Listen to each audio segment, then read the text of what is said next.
Bonjour à tous, bienvenue dans cette seconde vidéo d'une série consacrée aux qualités métrologiques de vos systèmes d'évaluation.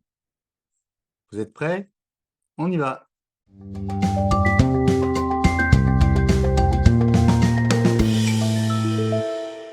Les deux qualités métrologiques communes à des évaluations en approche par compétences ou bien à des évaluations à visée sélective sont la validité ou la fidélité ou fiabilité. Commençons par la validité. La validité, c'est le degré de correspondance entre ce qui doit être évalué, les éléments de compétence, les capacités, les objectifs d'apprentissage que vous avez définis, et si vous les avez bien définis, ils comportent la dimension de leur évaluation, c'est-à-dire les critères de réalisation, et ce qui est effectivement évalué, c'est-à-dire la performance de l'étudiant à l'examen au contrôle que vous avez imaginé. Se poser la question de la validité, c'est donc répondre à la question suivante: est-ce que ce que je mesure est bien ce que je voulais mesurer? Nous allons voir qu'il n'y a pas une facette de la validité, mais différentes facettes. Il y a donc différentes validités. La première question à se poser, c'est: quel est le degré de couverture de mon évaluation? C'est ce qu'on appelle la validité de contenu. Est-ce que mon évaluation, mon système d'évaluation couvre bien la totalité des objectifs d'apprentissage que je dois évaluer dans le cadre de l'enseignement concerné? Autrement dit, si par exemple, il n'y a aucune évaluation pendant le semestre et que les étudiants sont évalués à la fin par un oral où ils ne tirent qu'une seule question, je me demande que vaut l'étudiant qui réussit bien à cette question-là. La deuxième question que je me pose, c'est: mon épreuve est-elle pertinente? Autrement dit, si l'étudiant réussit à bien répondre aux questions telles que je les ai posées, puis-je pour autant en déduire qu'il a les capacités que j'espère lui reconnaître? Par exemple, si la capacité attendue est être capable de changer une courroie de distribution et qu'à mon examen, j'ai posé la question d'écrire les étapes du changement de la courroie de distribution. La question que je vais me poser, c'est: que vaut un étudiant qui répond correctement, qui a un bon score à mon examen? Est-il réellement capable de changer une courroie de distribution? C'est ce qu'on appelle la validité de construit. Toujours dans le cadre de la validité de construit, je vais également me poser la question de la pertinence de mon barème de notation. Par exemple, si je souhaite simplement vérifier si un étudiant a acquis ou pas un élément de compétence donné, est-ce qu'il est pertinent que j'utilise un barème de notation tel que le sacro-saint barème de 0 à 20 qui perdure encore aujourd'hui en France? Si mon étudiant a 10 sur 20, qu'est-ce que j'en déduis? Est-ce qu'il est compétent? Est-ce qu'il a acquis l'objectif d'apprentissage correspondant ou est-ce qu'il en a acquis que la moitié? De la même façon, que vaut un étudiant qui a 8? Que vaut un étudiant qui a 12? Ce sont des questions essentielles que je dois me poser. Ces deux formes de validité que nous venons de voir, la validité de contenu et la validité de construit, font partie de ce qu'on appelle les validités intrinsèques au système d'évaluation. Résumons donc: la validité de contenu, c'est le degré de congruence entre les attendus, les capacités, les objectifs d'apprentissage et ce qui est réellement mesuré par le système d'examen que vous avez imaginé. C'est aussi la représentativité et la pondération des critères, même si une épreuve évalue bien une des capacités qui doit être évaluée, je vais faire une erreur si je lui attribue un critère à un des critères de mesure, un poids considérable, alors que finalement ce critère-là n'est que très secondaire dans les conditions de succès à cet objectif d'apprentissage. La validité de construit, c'est le degré de proximité entre l'épreuve et les capacités qu'elle souhaite mesurer. On peut rajouter aussi une variante de la validité de construit, qui est parfois appelée la validité écologique, c'est-à-dire le degré de proximité entre l'évaluation dans la discipline qui me concerne et l'activité professionnelle que le diplômé sera supposé exercer ultérieurement. Pour être complet, ajoutons également les validités extrinsèques, même si elles concernent moins un enseignant donné, elles concernent plutôt l'institution dans son ensemble ou toute une équipe d'enseignants qui concourent à une formation donnée. C'est par exemple la validité concomitante qui décrit le degré de corrélation entre une épreuve dans une discipline et une autre épreuve dans une autre discipline, ou la validité prédictive qui décrit la corrélation entre la réussite aux examens, une année d'études donnée par exemple, et la réussite dans les années supérieures, voire la réussite dans la vie professionnelle.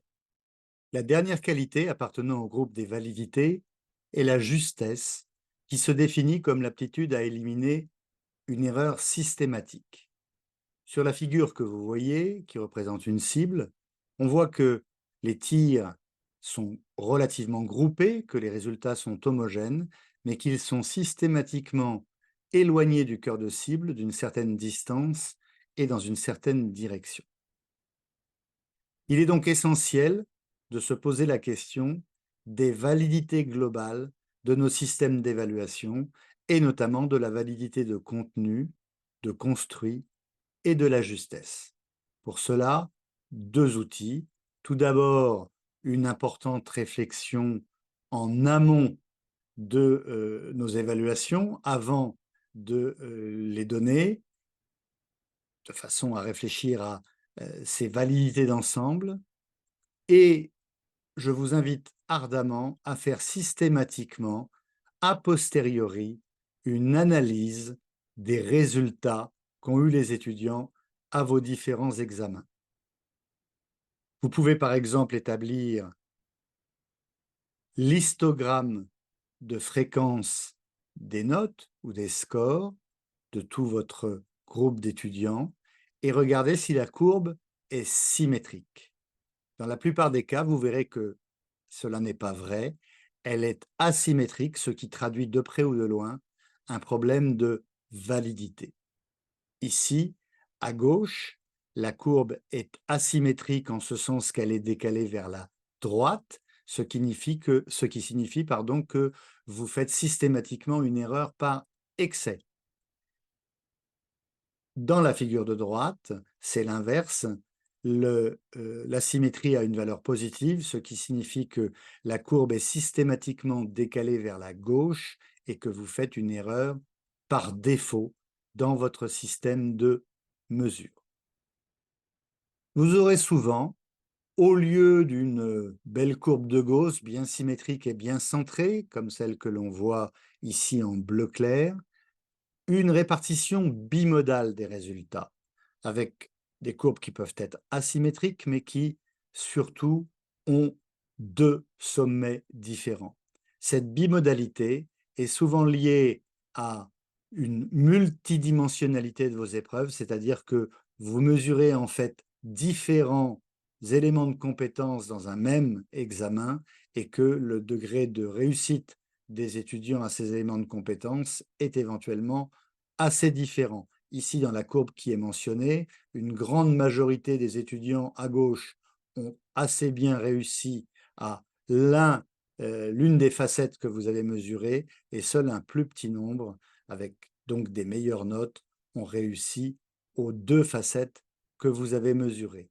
Quelles sont les différentes causes de défaut de validité dans vos évaluations? C'est toujours un petit peu les mêmes. Le plus souvent, il s'agit tout simplement d'un défaut d'alignement pédagogique, c'est-à-dire que les compétences, les objectifs d'apprentissage que vous avez définis sont insuffisamment précis ou insuffisamment hiérarchisés et que votre évaluation a du mal à être alignée avec ces objectifs. La deuxième cause la plus fréquente est un défaut de maîtrise des outils d'évaluation. Ils sont soit multidimensionnels, entraînant ce que nous venons de voir avec des courbes bimodales. Ils ne sont pas adaptés à l'objectif que vous avez défini. C'est l'exemple de la courroie de distribution avec une épreuve descriptive qui ne correspond pas vraiment à la capacité à changer une courroie de distribution. Ou bien, tout simplement, vous ne maîtrisez pas, vous avez des outils d'évaluation qui sont mal conçus. Enfin, la troisième famille de causes la plus fréquente, c'est un problème dans le barème de correction, dans le barème de notation qui n'est pas adapté au type d'évaluation qu'il faudrait avoir. Ou alors, il est adapté, mais il y a ce qu'on avait défini comme étant des limites extrinsèques à notre évaluation, par exemple des effets parasites qui vont systématiquement fausser la mesure. La deuxième grande qualité métrologique commune à tous les systèmes d'évaluation, en approche par compétence comme en évaluation à visée sélective, est la fiabilité ou fidélité. Elle décrit l'aptitude à éliminer l'erreur aléatoire. On voit sur cette cible que les différents tirs sont aléatoirement éloignés du cœur de cible d'une distance et dans une direction qui sont systématiquement différentes. Deux sous-composantes de cette fiabilité sont appelées reproductibilité et répétabilité. Ça se mesure facilement par différentes évaluations répétées plusieurs fois, en conditions identiques, strictement identiques, mêmes épreuves, mêmes correcteurs, c'est ce qu'on appelle la répétabilité, ou dans des conditions proches mais variables, c'est ce qu'on appelle la reproductibilité. Lorsqu'un examen comporte plusieurs questions, lorsqu'une épreuve est composée de plusieurs items, il peut y avoir un problème de reproductibilité, mais différent suivant les questions. On peut essayer d'évaluer ça par la mesure de ce qu'on appelle la consistance interne, qui évalue la cohérence d'ensemble de l'ensemble de l'épreuve par analyse des corrélations entre les résultats à un des éléments et les résultats à la totalité de l'épreuve correspondante.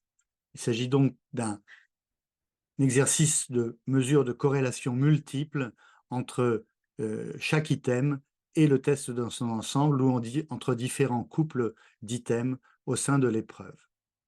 Le test statistique qui est pour ça employé est parfois décrit sous le nom de coefficient alpha de Cronbach. Quelles sont les questions qu'on se pose en lien avec la fidélité? C'est simple, c'est le jugement que je porte est-il stable dans le temps? La même prestation évaluée à différents moments par un même examinateur, par exemple le matin ou l'après-midi, aboutit-elle au même résultat? Deux examinateurs différents, dans les mêmes conditions, donnent-ils le même résultat? Les problèmes de fidélité les plus courants sont là encore un défaut d'alignement pédagogique, avec des objectifs d'apprentissage qui sont insuffisamment définis et qui donnent lieu à des interprétations ou à des dérives suivant les enseignants, des outils d'évaluation mal fichus, avec la possibilité de tricher pour les étudiants, avec des sujets de difficulté variables, par exemple, qui sont tirés au sort par les étudiants.